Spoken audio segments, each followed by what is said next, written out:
All right. Welcome, panelists, faculty, participants, to the 2021 online edition of the Taste of Marketing. I think we have a fantastic event here. All the marketing faculty are here. We have panelists, alumni who've been sitting in classrooms just like you are now, just a few years ago, and they're here to share their stories with us. So let's get going over here. Um, since this is a marketing event, I thought it would be good to start by talking about what marketing is. And as many of you will know, marketing has been broken down into this kind of what you see on your screen. This kind of parts: the three C's: customer, competition, company; segmentation, targeting, and positioning, or STP; and of course the four P's: product, price, promotion, and place. The reason I bring this up is, and market research, of course. The reason I bring this up is because the way the coursework is set up at our school follows the same idea as well. So if you look now, the screen should show the courses we offer, and you can see how the courses match up with what marketing overall is about. We have courses on consumer behavior. We have advanced courses on consumer behavior, judgment, and decision making. We have a market research course. We have courses, one course each for each of the four P's. So I'm hoping that this sort of gives you an overview of how the coverage of parts of marketing is quite good. But from the student perspective, your questions may also be about, well, what order do we take these classes in, which one should we take first, and so on. So here's the same courses now, but organized in a slightly different way. What you see now is the top circle is the two courses that every business student has to take, whether or not you end up specializing in the marketing area or not. These are the courses you will have to take in introduction, principles of marketing, MGMA01, and marketing management, MGMB01. So once you take these two, you can, if you choose to go into the marketing area, take any 6 of those electives in that large oval. So that's kind of the options you have. What we're going to do now is we're going to turn to our marketing faculty, and they will talk about the different courses they teach and what's in them. So let's start with Professor Sam Malio. Professor Malio, over to you. Sure. So I teach 3 different courses in the marketing area. You are here because you might be in my Principles of Marketing course this semester, where we cover the basic introduction to marketing listed on this screen. And then my background, my training when I was an undergrad and then in graduate school is in psychology. So I teach yellow circles over here at the bottom, DO2 and D11, both rooted in the psychology, like the cognitive psychology, the social psychology of consumer behavior, interactions with other people, interactions with firms. So in my judgment and decision-making class, I cover, think about it as like heuristics and biases, how consumers actually think as contrasted with what people often think. Marketer might assume consumer is going to be perfectly rational all the time. And instead, we unpack in that class how people use shortcuts to try to approximate making the best decision. And so knowing that gives insight into how consumers make decisions that can optimize how to frame offerings as a marketer. And then in the seminar in consumer psychology, it's by virtue of being a seminar and my courses that are lecture based. In Principles of Marketing, with a thread of psychology going through it, pretty deep into cognitive and decision psychology in judgment and decision making. Those 2 lecture based classes are different than the seminar that I teach D11 and Professor Agarwal teaches D10. What we do in that class is we invite you as students to see inside what we do when we're not in the classroom. We read original source manuscripts published of the latest findings from different ideas in consumer psychology, right? Like, where do attitudes and how do consumers trade off different options? If you can either have this or that, how do consumers navigate trade-offs and compromises? Just as a couple examples of how in the seminar, we read papers week to week and then spend 2 hours discussing them. And then as the final project, ask you to come up with your own idea to train you in not just asking questions, but also giving you the tools to come up with the answers for them. And so in each of them, principles of marketing, judgment, decision-making, and seminar in consumer psychology, I try to give you the tools that would help you as a marketing manager in the future. And also, just because we're kind of all doomed to be consumers for our entire lives, to make you a savvier, smarter shopper in your everyday life. And that's it for me.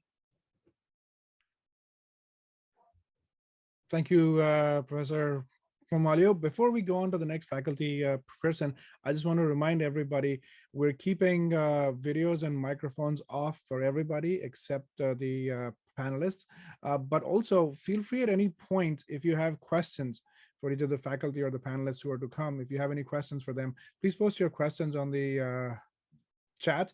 We'll be keeping an eye on it, and faculty and panelists will answer them as we go.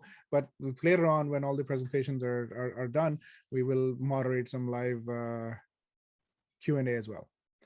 With that, I'm going to move to our next faculty member, Professor Cindy Chan. Professor Chan. Well, hi, everyone. It's nice to see some familiar names in the list. So I also teach the introduction course, the Principles of Marketing, MGM A01. I think I had some of you on the list in my class last year. I typically teach it in the winter term. I won't be teaching it this year because I'll be on maternity leave, but I look forward to reconnecting and meeting some of you when I return on campus in the next academic year. And for those of you who haven't taken it yet, I think it provides a nice foundation and hopefully will help you to identify some of the areas that are more personally interesting to you, and that may help you to select some of the upper year electives that will help guide you as you, sort of map out your career path. So I look forward to meeting many of you soon. And if you're not in my class, perhaps we'll connect through extracurriculars like the marketing group, and also through being a TA for some of my courses in the future. Thank you, Professor Chan. We will now move to Professor Shah, Professor Avni Shah.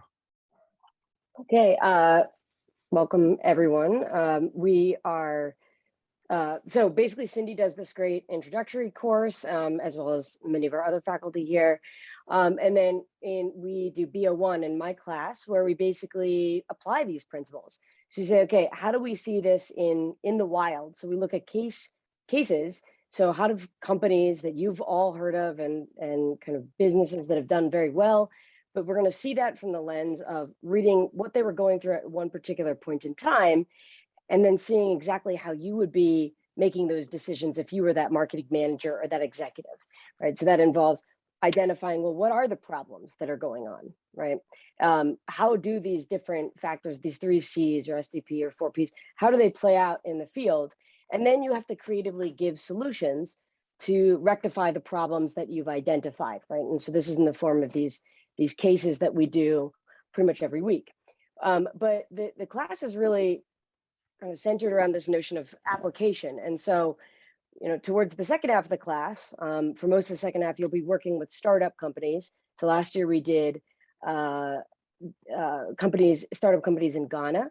And this year we're going to be doing startup companies in Kenya, where you guys will be actually going through and giving advice to those companies. And most of the suggestions that were in for the startups in Ghana are actually been implemented by many of the companies. So it's giving you real hands-on practical experience of seeing these things like in the wild, and given that practical experience of seeing how difficult some of these trade-offs are and how difficult some of these concepts are, but then also coming up with your own creative solutions that could really benefit these businesses.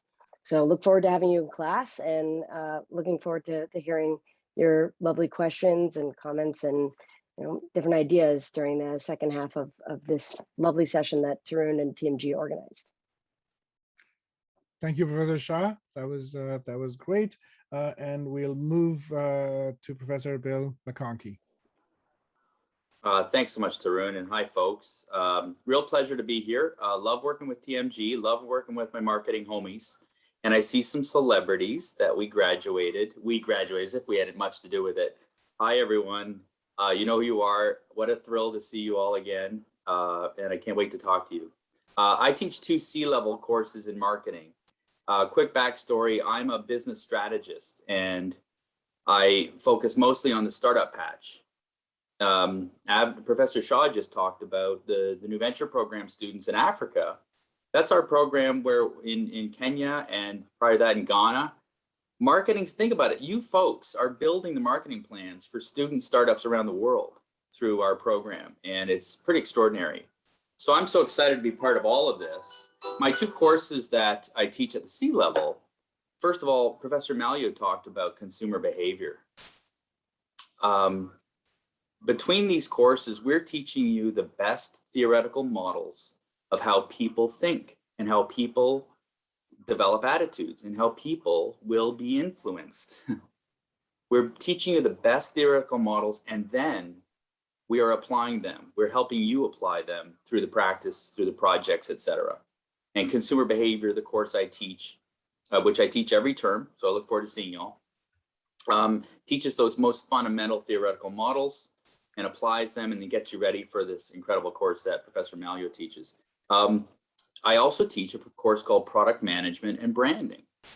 And one of the things that we do is also teach you how branding is not just the picture or the icon or the logo. Branding is so much deeper. And it's, again, that relationship, that interaction between a market, between people who might buy and product companies, service companies that are trying to influence that purchase, and then that relationship over time. And so what you get out of this amazing group of people here is the foundations for how to influence, how to build great market product companies and service companies, and then how to apply that. So when you leave our program, I think you feel like you're hitting the ground running. And I think a lot of the people that have graduated from the program today will probably attest to that. So I look forward to seeing you in consumer behavior, CO2, and in product management and branding, C11. Thanks, folks. Professor McConkey, thank you so much. Which brings us to the next faculty person, which is me. But before I start, just another reminder for everyone.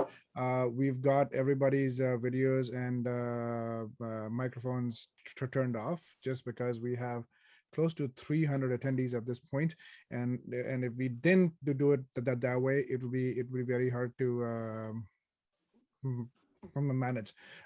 Also, as you have questions for any of the folks who are talking at this point, please feel free to post your questions on the chat. All the panelists and faculty are keeping an eye on it, and we'll answer them as they come. But also at the end of all the presentations, we'll have a live Q&A. So what do I teach? You can see a bunch of yellow on that slide over here.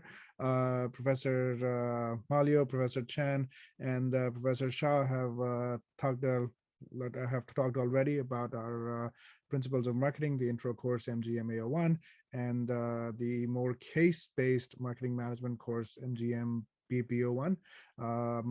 I do essentially the exact same thing without all the really cool Kenya stuff though in MGM BO1, but the focus of MGM BO1, the marketing management course, is to take what you've learned in MGM AO1 and apply it. And the way we apply it is by using real examples.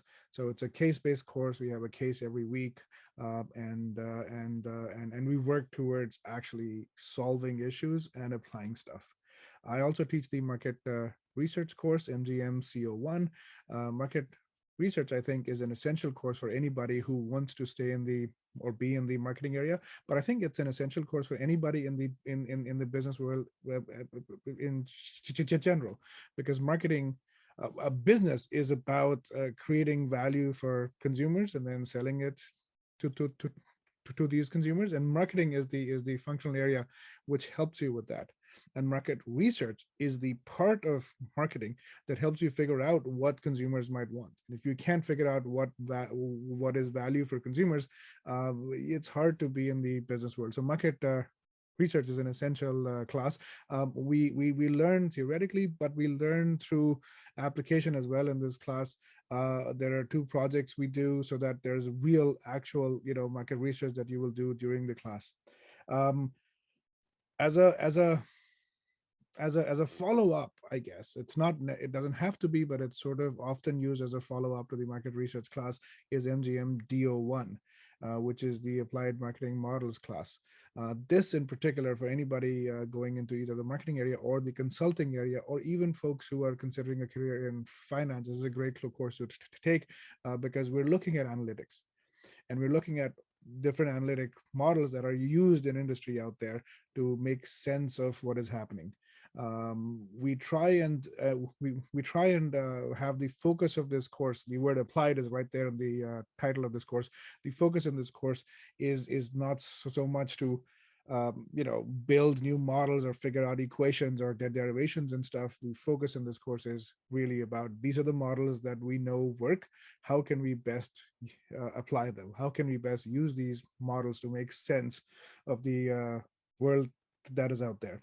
I also teach the pricing strategy course and the sales and distribution course. These are my contribution to the 4 Ps, and these courses are pretty self-explanatory, except that this thread of using case-based a case-based class continues.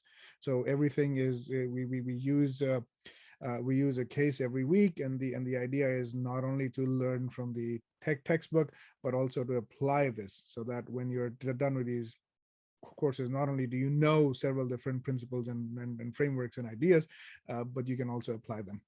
And finally, and this is my new favorite course of all time, MGM D21, or right now it's called Special Topics in Marketing.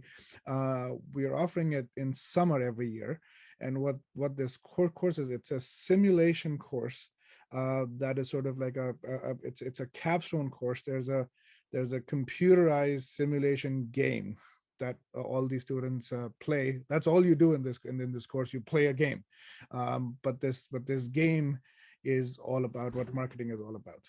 You're going to be making product decisions. You're going to be making promotion choices. You're going to build, whatever it is you're going to build. You're going to decide what the pricing and stuff. And all this is happening while your classmates are running other companies in the same world.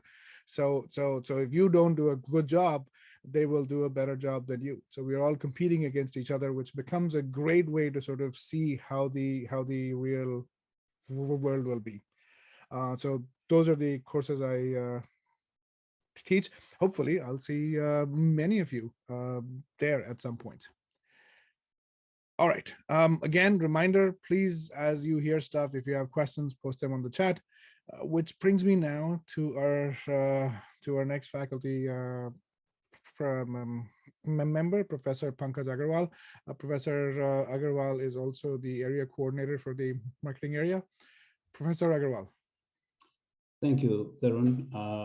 And so nice to see everybody. Some of you are in my classes, some of you were in my classes. It's so nice.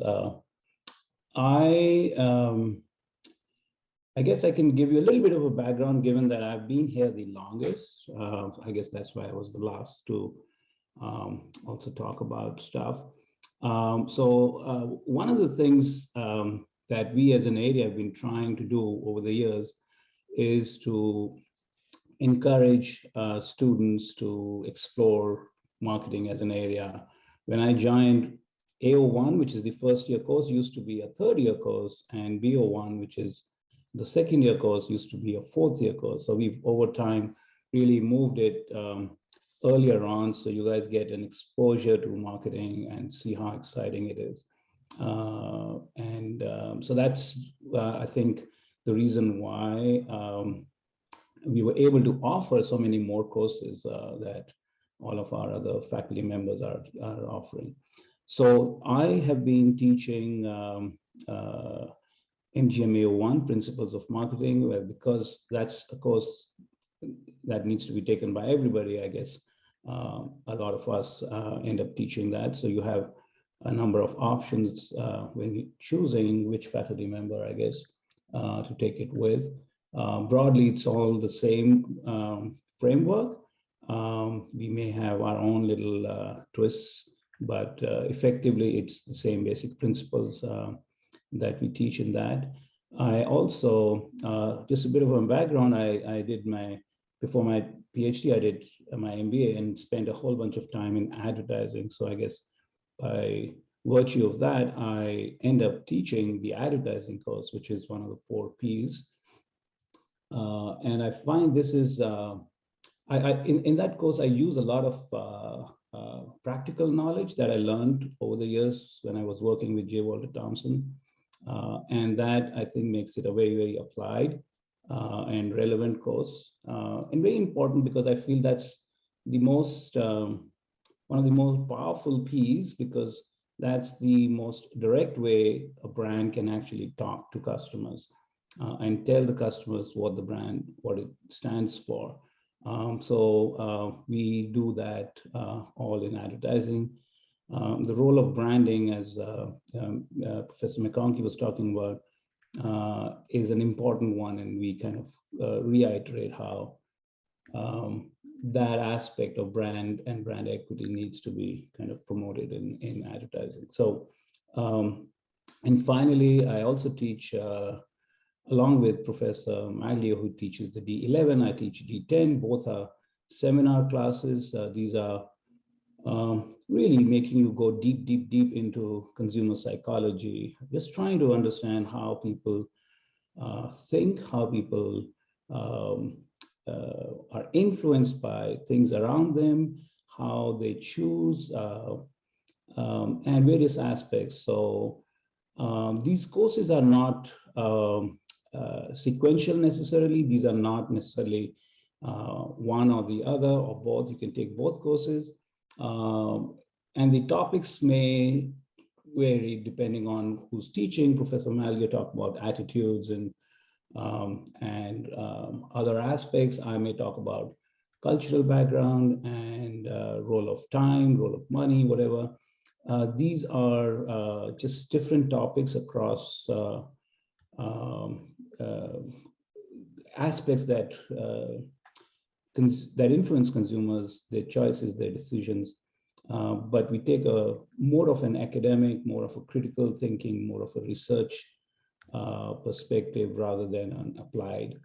But I think it's really important to kind of make you think beyond specific tools, but into a more general, broad-based understanding of how consumers, people behave and think. So that's about all from my end, and I'll give it back to Tarun, and then we'll be around for any questions if you have at the end. Thank you.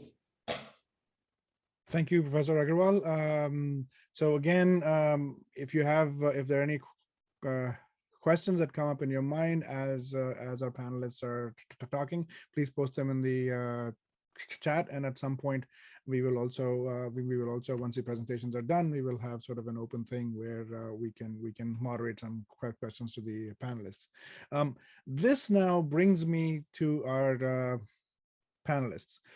Every one of our remaining panelists is someone who's taken classes here, who's been sitting in the same seats, or well, last year and a half we haven't really been sitting in seats, but who have heard from many of the faculty you've heard, and they've gone on and they're at great places in their career. So I'm going to introduce our first panelist. Frida is the National Partner Marketing Advisor at Microsoft. Frida, take us through your story, please. Sounds good. Hi, everyone. And thank you so much, Professor Dewan. It's so great to be back. I know I was here last time as well, got to see a lot of familiar faces, but then I've also been an alumni. So I graduated in 2016 and currently I'm at Microsoft in the marketing field. My journey actually started off in sales. I worked at Xerox as a account manager and an SMB. So I was actually knocking on business doors and getting rejected. But, I think sales was a really good learning because you understand a lot of consumer pain points and what really should you look for when you're looking at a marketing lens. And even in my role right now, I actually adhere to the SMB market. So because of my sales experience, I could really understand the pain points of the SMB target segment. And then after I went into sales, I transitioned to a startup, and then I worked at a medium-sized company, and then I landed in the technology industry. And I would definitely say that my experience in school, a lot of the courses that I learned really helped me prepare. I would definitely say some of the key ones, I think it was like applied marketing models, consumer behavior, pricing strategy, great courses because you really understand the analysis that you do. And definitely my role specifically, I work a lot with understanding data and how to turn that data into information for a lot of the stakeholders that I work with. So how do you leverage Power BI? How do you leverage pivot tables? How do you leverage all of these different types of tools and tips and tricks that you learn from Excel? And I would 100% recommend actually deep diving into those concepts. So that's what I 100% recommend in your marketing careers. Shujat, thank you so much for that, and thank you for taking time off from your actual workday out there to come back and share your insights with us. Which brings us to our next panelist. Hilary Kalori is a graduate of the business school. She was a marketing student once. And Hilary is a fantastic example of how marketing careers can take you to all kinds of spots. Hilary is the Director of Talent Management at Hershey, Canada. Hilary, take it away, please. Thanks so much, Professor Dewan. Hi, everyone. My name's Hilary Kaladi, and like Professor Dewan mentioned, I'm a UTSC alumni graduate of 2010, so 11 years ago. Really hard to believe it was that long ago. During my undergraduate career, I spent most of my co-ops actually doing marketing stints. So like Professor Dewan mentioned, I was at Microsoft Canada, and then I also spent time at TELUS. After I graduated, I continued the marketing career path for a little while, but I had this really deep desire to kind of go back to school. So I did my graduate studies in the States at Cornell University, and it was there that I kind of made a little bit of a pivot. But what I will tell, and I moved into the HR field. So I've spent the last 8 years of my career being both a business partner, working on the talent management side. I've worked in the United States and Canada. Now I'm back in Canada for the last 3 years. But what I will tell you is what I really took away from my undergraduate studies, but overall, specifically some of the marketing courses, is you learn some really fantastic business fundamentals. Those business fundamentals you can take into your career no matter what. And I use a lot of that fundamental knowledge when I'm working with my clients and helping to understand what are the things that are most important for their business, for their talent, and how to tie their talent strategy back to the business strategy. So happy to answer any questions, and thanks so much for having me here. Hilary, thank you so much for that, which brings us to our next panelist, Carla Crooks.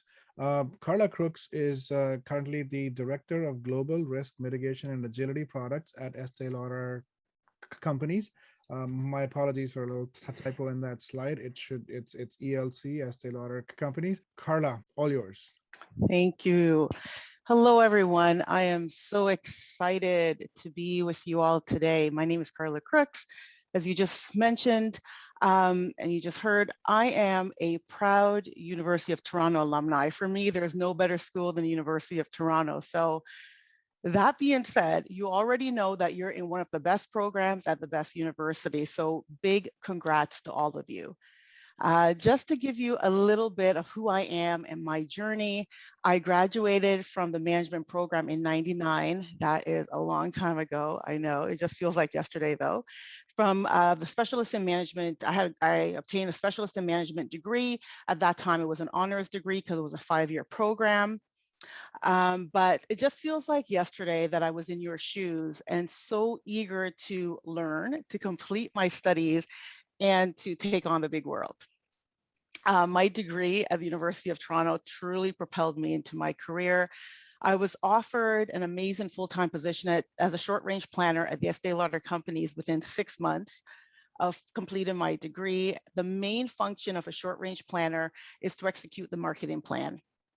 I am happy to say that I've just celebrated 22 years with the Estee Lauder companies, and it has been since the only company since graduating from the University of Toronto that I've actually been employed at. So really, really amazing. The Estee Lauder companies, as you know, is a multi-billion-dollar company with over 32 individually marketed brands under its umbrella. And we operate in the luxury beauty prestige industry. My first role at Estee Lauder, we call ELC, was, I mentioned, the short range planner role. I've been promoted numerous times after that role. I was promoted to the position of inventory lead for North America, then to director of brand supply management, which I was managing the perfumery brands at that time, which is Tom Ford, Jo Malone, by Kilian, etc. I work closely with the brand leads, the marketing leads, operations to strategically fulfill the global and regional marketing plans. I travel to New York every 6 weeks to attend performance meetings with my team. And my current role right now, I'm the director for global risk mitigation and agility projects, long title, but basically what it is, it's a strategic role that increases the resources and capabilities across ELC's global supply chain to increase agility and speed to market. I leave with you with a few words. And when I thought about these, this event, I just want to confirm and let you be reassured that the degree that you are currently pursuing right now is so worth it. It will open so many doors of opportunities for you because simply you are literally in one of the best curriculum. You are, that is so relevant for practical business life. And not only that, you have some of the best professors in the field of education. So I sincerely wish you all the best, and truly the world is yours. Just keep studying and keep knocking on those doors, because the doors will open with numerous opportunities for you. You're well equipped for the world. Thank you. Any questions you have, you can forward it to me. Thank you for those inspirational words, Carla. Our next panelist is Rachel Peters. Rachel is the Regional Marketing Manager for MNP. Rachel, take it away. Thanks, Professor. I like how you struggled on my last name. I have the easiest last name ever. I apologize. This is all me. This is not you. That's okay. So hi everybody. I'm Regional Marketing Manager at MNP.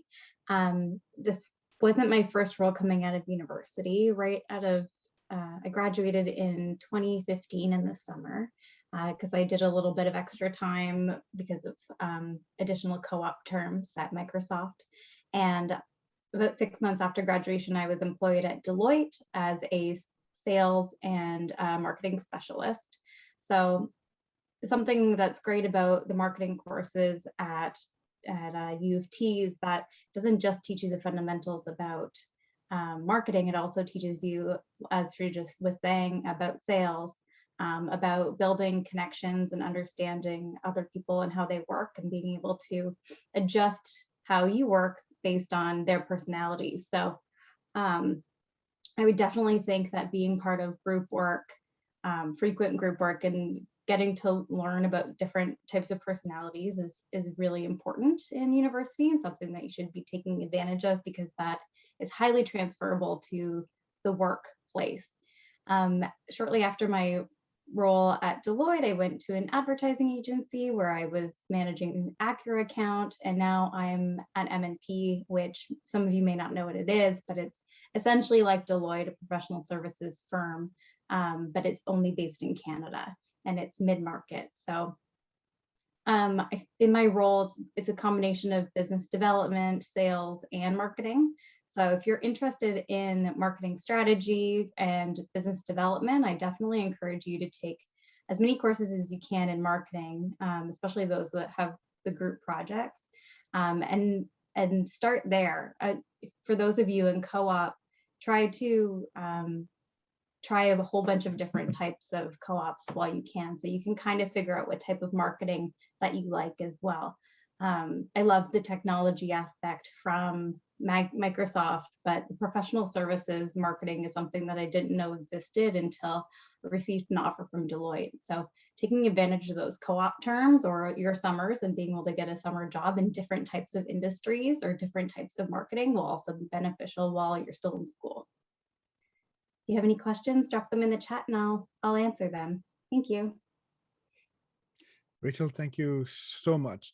We all know we are operating in this pandemic mode, and things happen. A couple of our panelists couldn't be here at the end of the day because work intervened and so on. But there is one panelist who, although she can't be here live, and then the reason she can't be here live is because I think it's 4 a.m. for her, is Leah Sparrow, all the way from Australia. Leah has recorded a video for us, and I'm going to now try and play that video. So bear with me. I hope I can switch smoothly over here. Hey guys, my name is Leah. I studied in the International Business Program with a focus on marketing, graduating in 2017. It was truly a fabulous opportunity, and I think I began to understand that marketing was so much more than I thought it was. I was always quite good at statistics, math, analytical, but also super creative. I grew up dancing, and I love working with people, so I kind of thought I had to choose between the two. It wasn't actually until I attended Mr. Tarun Dewan's first marketing class, I realized I did not. Marketing goes beyond, the pretty photos and commercials you see. And I love learning about the strategy behind some of the biggest marketing initiatives that would either, make or break the company. I still remember some of the case studies we did on the Boston Beer Company regarding launching a light beer.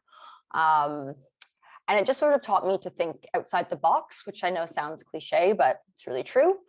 And yeah, armed with the right data, you can make really cool things happen. And so what's great is that I now get to use that in my role.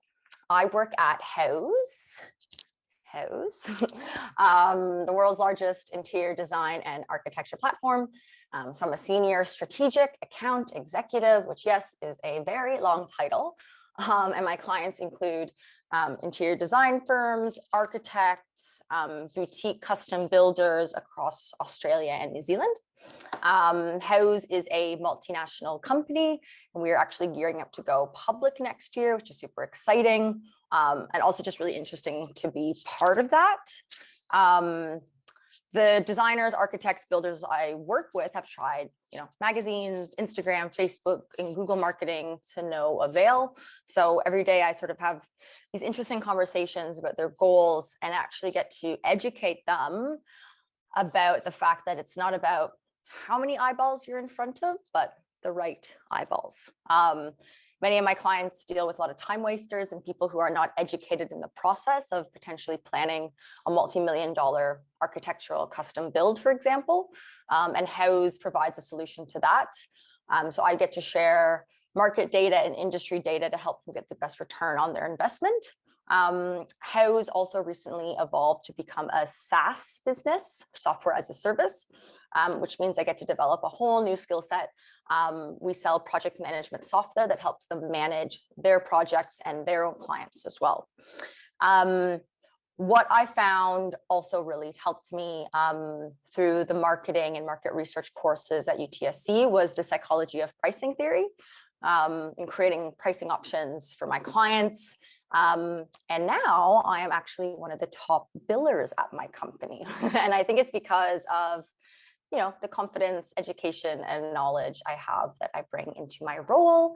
I've been promoted 4 times in the last 2.5 years, and I get to be involved in leadership programs and extra initiatives with top stakeholders of the company.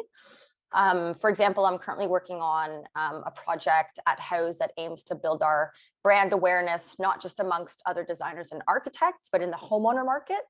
And again, making sure we're using strategic messaging to attract high-end luxury homeowners who can actually afford our client services. So armed with my knowledge and education that I think, quite frankly, not everyone has at my company at my age, I think I'm able to offer, creative solutions to make the platform better and drive more engagement, which is what I do every day. So yeah, it's really exciting. And it's great that I'm kind of able to make a difference for the betterment of my company as we gear up to go public, but also for my clients too. And as I sort of mentioned before, and as you might have guessed, I am not here with you live over Zoom. I have pre-recorded this message as I'm currently living in Sydney, Australia. The international business aspect at UTSC allowed me to live in Ireland, France, and yeah, I got a bit of a taste for living abroad since then. So when you're watching this, it'll be around 4 a.m. here in Sydney. And in a few hours, I'll be having a very, very important meeting with a VIP account that my manager has decided to assign to me. So I'll be using my analytical, creative, and presentation skills that I've been able to hone at UTSC in that meeting. So wish me luck. Can't wait to visit as soon as I'm able. And good luck with everything, and definitely reach out to me. You can add me on LinkedIn. I'll also share my email with Tarun if you have any questions or just want to touch base. Thanks so much.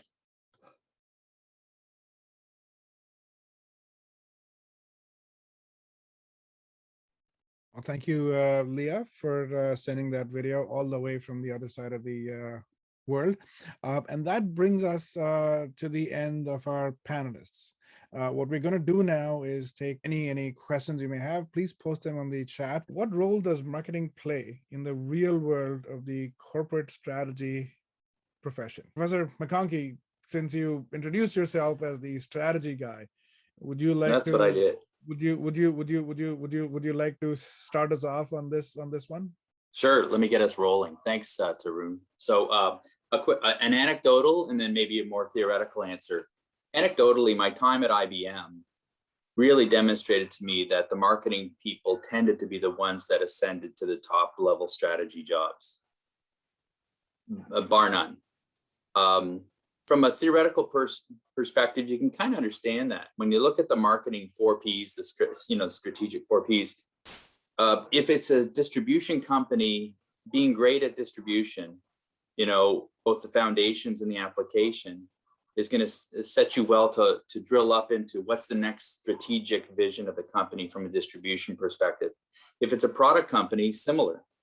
You're training yourself, we're helping you develop those skills in understanding what are the most important urgent questions, not drilling down into the little wee details, drilling up into the bigger variables that are going to really move the strategic direction of the company. So I would say this, try to understand what the company's essence is, and then start showing that you have the ability to look up and into the future and be able to make assessments around those most critical variables relevant to the company. And that's why, most marketing people are best suited, frankly, to doing that. So try it, practice it, get good at it, and you'll be the ones directing the strategy of the company, in a few years. Thank you, Professor McConkey. Hilary? I would love to build on a few points that Professor McConkey made. So I'm deeply involved in the succession process for some of our most critical leadership positions. And Professor McConkey is actually 100% right. Specifically, in many of the consumer packaged or fast moving consumer goods companies, marketing is a lot of where innovation starts. You start the consumer insight, and the consumer insight leads you to whatever the next innovation is. And you learn so much about general management principles around how to manage a P&L. What are your consumers really want? How do you best serve those consumers? And then ultimately, how do you tie that back down to what your company strategy is and what they're offering? So if there is anybody who's really seeking to go down what might be a general management path as well, there are so many examples where numerous presidents, CEOs have started their careers in a marketing career path, and they're in leadership positions because they've gotten a lot of those critical components that help people understand how do you build a brand, and then how do you manage a P&L. So those are really, really great points, and I just wanted to build on them. Hilary, thank you so much for that. Professor Agarwal. Yeah, I just wanted to build on what Professor McConkey and Hilary mentioned. So one of the things that you notice in this slide that Professor Dewan has up are the 3 C's. And those, I think, form the basis of the strategy for any organization. While you will study a whole bunch of things about the company itself, in your other courses, including marketing, where we really talk about the competencies, the core competencies, the idea of what business this organization is in. Marketing is one of the,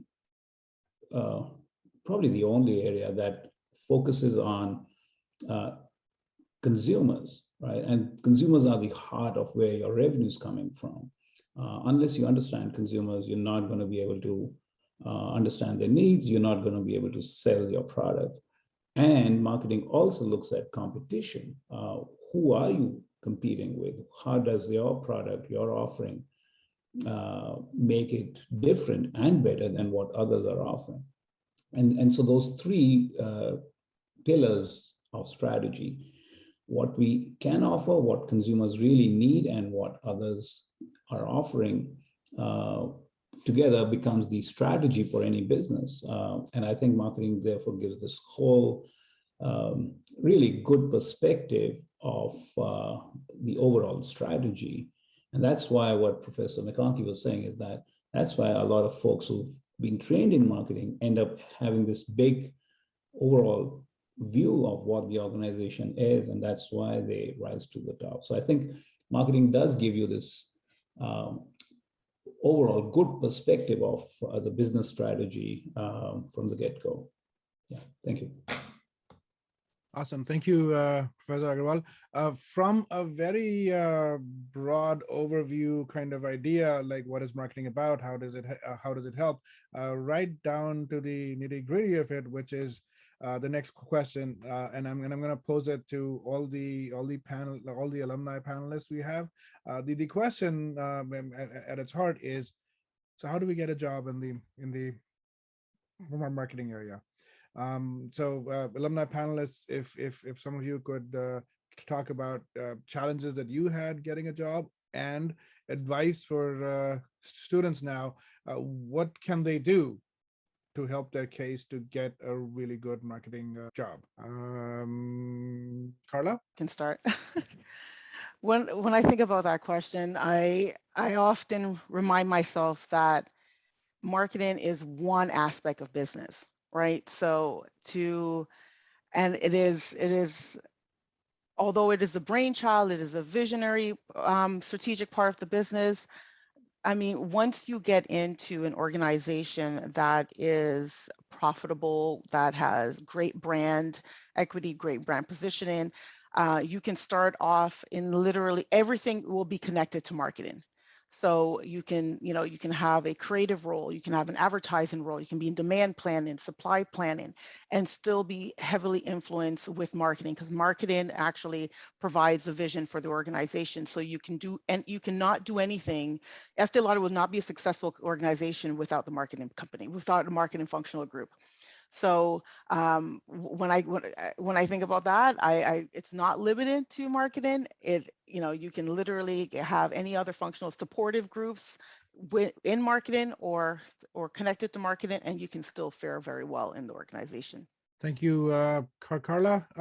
Rachel, do you want do you want to add something to this? The whole. I think everyone covered the points that I would make as well.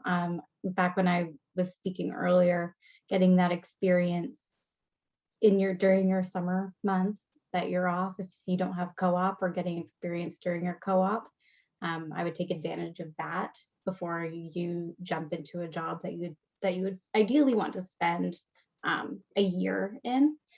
I think that there's a lot of different opportunities in marketing as well that you can find a job in, not necessarily pigeonholing yourself into CPG companies or B2C. B2B is huge, and same with tech startups. Tech startups are great because it's such a small company, and so you get to have your hands in a whole bunch of different pots other than just marketing. So you can do business development, sales, marketing all in one, and really understand how a company works. There's a lot of great opportunities to start your career somewhere. Awesome. Rachel, thank you so much. Just on this theme, Professor Shah just posted something on the chat that folks might be interested in. It's talking about the money you make. Professor Shah, did you want to? Yeah, sure. Basically, I mean, so a couple of you guys basically asked, okay, what are the job prospects like? That's obviously a big concern. You know, you went to business school, you want to get the best experience to get you the best job prospects.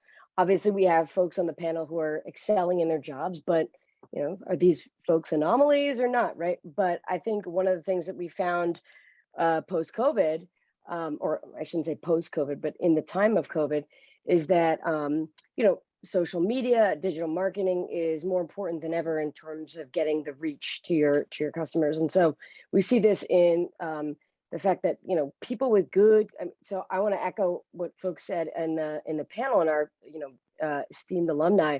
We're getting that experience because folks are getting jobs, and there is a demand for people with good quality experience, and they're getting paid for it too, because there's that demand. And so the thing is that you go through these courses. One thing that was consistently discussed by all the professors here is that you're getting those cases, those experiences to either directly work with companies, or at least to see how real companies are operating. So you're learning this in sort of real time. And so that can help not only get you the job, even if you're in a different field, right? So I had numerous students of mine just from last year send me emails to say, oh, actually the course was super helpful, you know, because we did case prep and we did cases during the interviews, or even talking about some of the experiences in class and working with these startup companies, that being incredibly helpful to land them jobs. And so even if you're not thinking, oh, I want to major in marketing, I mean, these are tools that help. They're one part of the business, but I would say they're an essential part of the business, particularly as we move forward. Thank you, Professor Shah. Carla, you wanted to add something? Yes, I did. I just want to remind the students that while it is great to find a job, don't rule out to be an entrepreneur, to create the job that you want, right? To create, you have the tools, you have the strategic tools, you have the 3 C's, the SDP, you have the 4 P's. You can create a marketing plan that's viable, and if it's functional enough, you can actually launch it, right? And that's exactly what I did in my MBA degree. I created a product, and it was an assignment. I handed it in. My professor said, you can actually bring this to market, right? So don't rule out that side of you as well. Be an entrepreneur, explore both sides of the marketing opportunity, but don't be afraid to create the path that you want as well, and to be your own organization. Thank you, Carla. The next question is directed at Professor Agarwal, but I think it's open for everyone. The question is, I wanted to know more about your time in the advertising world. How creatively geared is this career? Another student has also asked about the role of creativity in marketing careers, and what advice would you offer to someone who is seeking to follow an advertising path? So Professor Agarwal, we'll start with you, and then if anybody else wants to jump in, they can as well. Yeah. it was the greatest time I spent in advertising. It was really a lot of fun, a lot of energy. Because by the time you're 30, you are probably over the hill as far as advertising is concerned. It's a young person's life. It's a young person's career. You have no time. I mean, you have no life outside of work. And that's what you enjoy. So if you are passionate about advertising, communication, consumers, brands, all of that, there's nothing better you could have. We're all adults here. One of the saying in advertising is that's the most fun you can have with your clothes on. And that I think is so true for advertising. It is you spending a lot of time doing research, thinking about brands, thinking about consumer behavior. All those things that we talked about in our courses is exactly what you're doing. And this aspect of creativity is part and parcel of life. Unlike some of your more quant number-based courses, even though we do a lot of research, we look at a lot of numbers, the answers are not, there's no one right answer. And maybe that's what makes a lot of people, students, marketers, a little wary, because am I doing it right? How do I know? Is there a way to kind of check that? It has to be based on your sense of, or your understanding of the market, your understanding of the consumer, the arguments, the data, the facts, the evidence you can get to support those decisions that you're making. You may get it wrong sometimes, but you learn from that, and that's okay. And creativity is very much part of it, not just in advertising. I think in every aspect of marketing, how your pricing should be based, how your distribution channel can be restructured or reorganized. So you have to think outside the box. We've used this word, this phrase a lot, but that is so true. You have to kind of go beyond what somebody else has done. I mean, how could you think of all the successful brands of today? They are not really following what others have done. I mean, they're restructuring the way business was run, and that's very much part of it. So I don't know if I'm answering your question exactly how you would have wanted, but that's what comes to mind when you're thinking about creativity, advertising, and marketing. Yeah, anybody else? Please go ahead. Thank you, Professor Agarwal. I'm gonna just switch it just a little tiny bit over here. So from creativity to all the theoretical stuff we're doing in class, the question could be asked, hey, why are we studying psychology, for example? How does all this classroom stuff help us? And if I can turn to Professor Malio to take us away on that one, Professor Malio. Sure. I had this weird experience the other day when I was in charge of dinner for my family, and so I grabbed my phone and I go on Uber Eats, thinking, oh, I'm going to somehow figure out what to feed my wife and I ended up spending like 20 minutes putting in an order for Chinese food. And the reason why is because they had gamified it brilliantly. And I know for a fact that Uber and Uber Eats hire people with training like we would get, like you would have in our classes, because they understand the theoretical psychology stuff. And then, like we were saying, some of the other panelists were saying, then the fun creativity comes in. So hard time trying to say, I want to teach you how to do this job. What I like to do in my classes is teach you how consumers think, which then gives you the foundation to bring that knowledge and expertise into any job that you might have. So what Uber did was, it was great. It was like 30% off as long as you spent $50, but up to a limit of some sort of, you can't get more than $20 off. And I'm like, and then I get to the website and the specific Chinese restaurant that I was ordering from, and they had all these buy one, get one free things. I was like, oh, I can have lo mein leftovers for lunch. So I'm like going through all this. They want me to spend as much time as possible playing with the app. And it totally succeeded because they do this very smart offer that turned it into like a game where I got to hit $50 so I could get like the biggest possible discount. And that was totally consumer psychology used. I mean, and I was happy with it, right? It's not like, oh, I spent all this time and I'm frustrated. Because like I say in marketing classes a lot, we don't want to just trick people into buying some stuff they don't need. We want to deliver value to them. And so the reason why I think it's so important to learn the fundamentals of how the human mind works is because marketing is almost all the time the first point of contact between a brand and its customers. And so the responsibility on marketing is to understand how your consumer thinks in order to optimize the offerings they offer, kind of like Uber and probably most of the companies based in Silicon Valley. Thank you, Professor Palio. Would anybody else like to address either the theory stuff or the creativity stuff?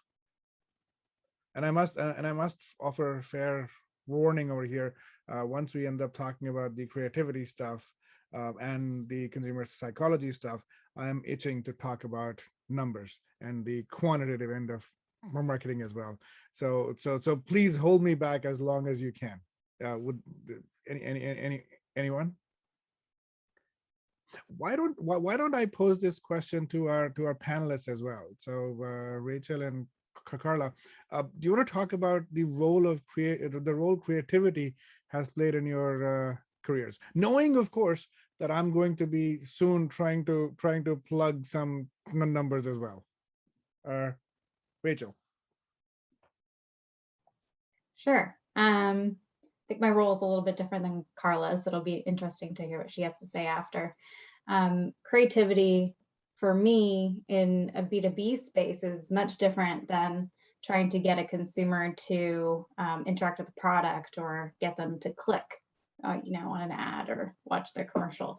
For me, creativity is thinking of new ways to develop relationships between the partners at either Deloitte or MMP and the buyers, an executive at RBC, an executive at TELUS. How do we create a unique experience to build that relationship so that we're in a better position than Ernst & Young, KPMG, and they view our services as superior. So that's a little bit different in creativity. I think that coming up with those experiences, especially during a pandemic when you can't be meeting in person or hosting presentations in person, has been a huge challenge.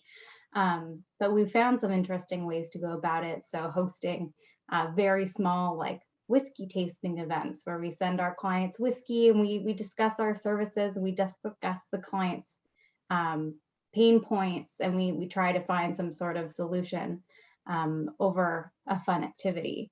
So it's been a challenge. Also, digital marketing in B2B is so different than in B2C. So during the pandemic, trying to come up with creative solutions and marketing advertising online has been a real challenge. It's not something we really do much of, because I said that our business is mostly relationship driven. That's why I mentioned a lot of sales and a lot of business development. So the creativity aspect is kind of coming into play a little bit with the digital marketing, coming up with interesting ads, but we tend to lean on agencies a little bit more for that. Creativity comes in all forms, and it's you don't have to be a creative person in drawing or in art to be creative in the solutions that you come up with. Thank you, Rachel. Actually, Professor Malio and you have both addressed sort of, in a way, another question somebody had about what is the role of digital marketing in the world that we are. And I think the pandemic has just brought this out so much. Technology has been a huge help. The fact that we are having this event, sitting in our own homes or wherever comfortably is thanks to technology. But back to the creativity thing, and Carla, you're up. Yes. When I think about creativity and innovation, that's actually one of ELC's core competencies. So they thrive on innovation and creativity. And they have to, because we have 32 individually marketed brands that we have to be creative and relevant. Although we have huge brand loyalty, huge brand positioning, and brand equity, our marketing team is very, very creative and innovative. For example, the Mac brand, that's why you see multiple different launches within a calendar year. Every 3 months, there's a new launch, a new limited life item that's being marketed, that's being, and that's in addition to all Christmas and Mother's Day and all that. But it is a huge part of ELC because that's actually our core. We want to make sure we have not only creativity in design and innovation, but our products, our innovation, our technology, our formulas, our skincare. It's really and truly a huge functional group within ELC. It drives all the creativity. And actually, we have individually marketed brands, and we have individually functional groups under those umbrellas. So it's almost like working for 32 different companies under the Estee Lauder umbrella, because you have a creative team from MAC, Estee, Clinique, everyone. So they're all specialized within their brands, and you can just imagine the creative mindset that comes forth with that, from design to innovation to everything else. Awesome. Thank you. Thank you, Carla, for that. The next sort of broad topic area being asked about is strategy. In fact, someone has asked the question straight up: should I do strategy or should I do marketing? And since this is a marketing event, I think everything you're hearing points to you should do marketing. But to perhaps offer the other side of it, if there is one, how about I turn it over to Professor McConkey? Well, gosh, if you have to. It's a great question. The beautiful answer, I think, is that there's really no trade-off here. So from one perspective, strategy is just about how high do you want to go in the organizational thinking. So marketing strategy, like any other functional strategy, is absolutely fundamental. And that's where a lot of you may end up. You might go, layers higher where there's even more integration between the business form and those areas of marketing strategy that you've already shown to be so good at. Competitive strategy, we call it, or business level strategy, includes marketing, but then also, how do we produce the products? Do we outsource it? Do we do it in-house? Do we do it automated? And that will support, I think, where I like to lead with strategy, which is the marketing, the marketing questions. What kind of product, what kind of service, what kind of markets?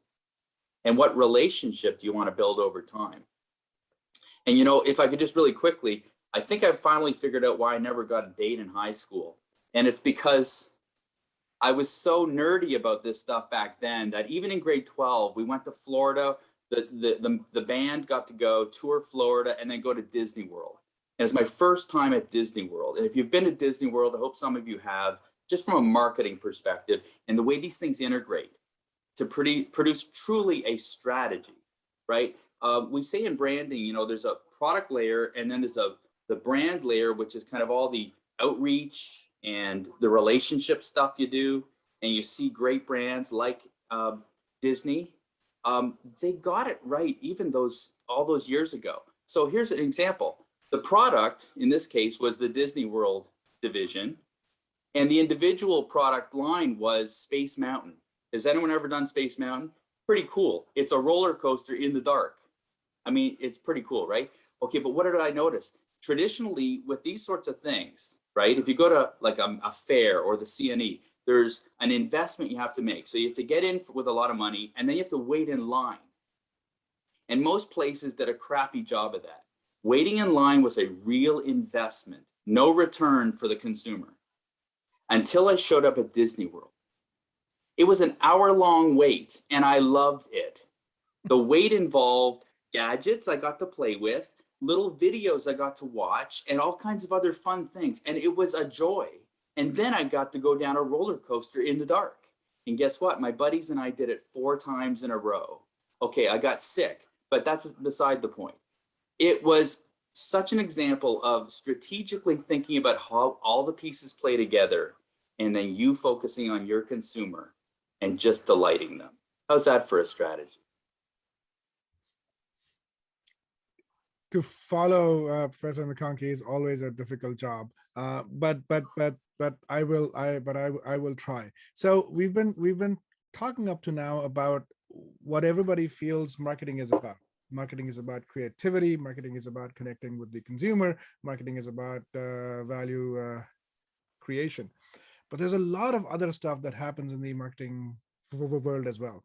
So if you are, as Professor McConkey mentioned, if you are a nerd, you like numbers and stuff, and you're thinking, well, I'm not that creative, what do I do? Or you're creative, but with quantitative stuff. It's my job to sort of hopefully get across to you, marketing has place for you as well. In fact, the vast majority of marketing jobs, it turns out, are not in the creative end. There's a lot of creative jobs, huge amounts of creative jobs. You heard about this, but the vast amount of marketing jobs are actually in the back end of stuff. There's a lot of work and thought that goes into what price to charge. How are the distribution channels going to exist? What kind of compensation should exist in the distribution channels as well? It turns out that just when you're competing with other firms, you're going to use elements of game theory as well. So there's a lot of quantitative elements that go into marketing as well.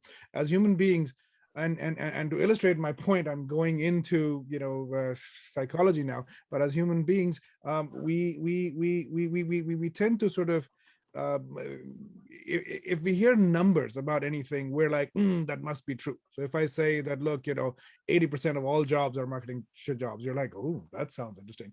I have no idea whether that number is true. But using numbers helps us communicate. It helps us understand. And so I would urge you, don't run away from the more quantitative aspects as well. They help us not only understand in a better way what is about to come, but also communicate with others as well. We're getting pretty close to the end of stuff here, and I'm hoping everybody is getting the answers to questions they had. I want to turn things over now to the folks at the marketing group, TMG, and the reason the reason we're doing that in part is TMG are your hosts. They're the ones who have put this event up.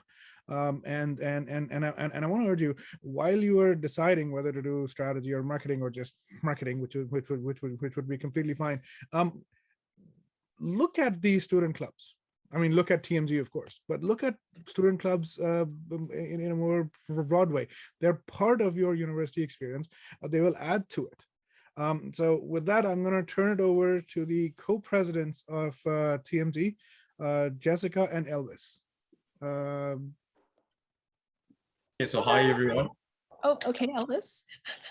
I'm gonna go first. It's fine. Okay. Okay, Elvis, you can go. I'm just gonna ask everyone to stay focused here for a couple of more minutes. I know it's been a long day, but let's go. This is something you might not want to miss. So my name is Elvis, and I am the co-president of the marketing group, commonly known as TMG. So this club is sort of the sole hub of everything marketing at UTSC. And as such, our main mission is to challenge students, to challenge you guys to sort of think creatively and unleash your potential. And we do that by providing you with the tools to compass your innovative and critical thinking.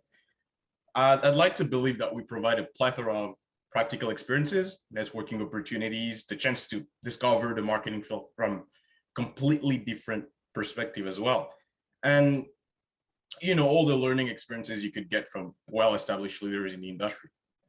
Our main goal here is really to assist you guys in your journey here at UTSC and sort of broaden your knowledge, not only of marketing, but at the end of the day, also of yourself. So I'm simply going to assume that everyone here has some sort of interest in marketing. And well, even if that's not the case, I'd like to believe that you could get a lot of value out of TMG's events. I mean, besides the big cash prizes, you know what I'm saying? So I feel like that's things that you can learn more about all on our social media.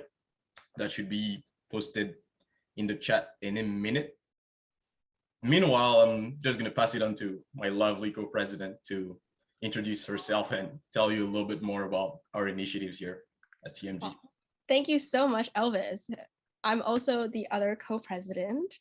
My name's Jessica Lee, for those who don't know, and I'm just so happy that all of you have attended our lovely event. We also have more events coming up, which is also on our social media, but just to let you know, for example, we do hold, we're currently holding a web series called Hear the Herd, where you get to hear all these guest speakers come on and we basically interview them and everything about that, and you get to learn about what they've done. For example, we had Professor Dewan for our last episode to kind of just talk about this Taste of Marketing event and so how his own marketing journey. So that will be really useful in case you're curious about a lot of different perspectives of marketing. And our big flagship event is Revive, which is a case competition in a marketing simulation sense. And what you do is you enter, you compete against groups internationally, and you get a big cash prize at the end. And we're currently planning that out. So please keep a lookout for that on our Instagram and all our social medias on LinkedIn as well. And of course, I just like to just say thank you so much to all of our panelists for taking time out of your very busy schedules to attend our Taste of Marketing event. And it was so interesting to hear all of your different perspectives, which will definitely be super helpful in helping these students embark on their unique journeys. I'd also like to thank our lovely professors for being super informative about the marketing courses held here at UTSC. And of course, if you have any questions about the marketing group or this event or our professors, anything else, please do contact us as well. So thank you all so much. And just something that I'd like to say quickly, all this wouldn't be possible without our beautiful team. It's not something that I've been able to do only by myself or with Jess. So I'd like to give the opportunity to my beautiful team to introduce themselves as well. I'll get it started off then, no problem. So I am Akil, which is the Director of Internal Affairs. I just help handle communication between the event, and I just work with everyone basically in each department, make sure everything goes well, everything they need is met, and that everyone they talk to within the club is properly understanding the information between each other, exchanging the information, and just meeting tasks at proper deadlines. So that's me. I will go ahead next. So my name is Radita, and I'm the VP of Internal and External Affairs, sorry, not events, affairs. And so what I essentially do is with the external team and the internal team, we're reaching out to sponsors, guest speakers. As Jessica mentioned, we have our web series called Hear the Herd. And we have some guest speakers coming in, so stay tuned for that. If you keep up with our social media, you'll learn more about that. So that's pretty much what we do here. We're just connecting with, alumni from our school and just making sure, everything's going pretty smooth with the team. And I'll pass it on to Arshia. Hi, everyone. I cannot see myself on screen. Oh, there it goes. There's a white spot on my nose. But I am VP of Communications and Marketing here at TMG. basically, like Professor Agarwal mentioned, it is a lot of fun to advertise these events, and I hope to do it past TMG as well. But my responsibilities entail everything that you see on our social medias, whether it be Facebook, Instagram, LinkedIn. So like Radita and everybody else mentioned, make sure to follow us on all our social medias to stay updated on what we do now and next. I'll pass it on to whoever is on my team from these 280 participants, because I cannot see anything right now. How about we go to Neha and then Queenie? Sounds good. Hi, everyone. I am one of the director of events for TMG this year. We work cross-functionally with other departments, and we also have a few other directors on our team in order to host various events throughout the year. We recently launched a mentorship program specifically for marketing students and alumni, as well as other students, first-year students. And we're also looking forward to various events that we're planning on hosting next year as well. I will pass it on to Queenie. Okay, so I'm Queenie, and I'm the director of curriculum at TMG. And Yanira and I are both in the events department, so she already talk about what events team are doing right now. So basically, we're just organizing events and brainstorming ideas for different events, and we have already launched mentorship program and also Hear the Herd, and there's still more events coming up, so stay tuned on our Instagram account. Awesome. Well, that officially brings us now to the end of proceedings. It's 2:30. I'm happy that we've managed to keep it contained in the time we have. Once again, a huge thanks to our alumni panel for taking time off from their incredibly busy days to be here and share their insights with us.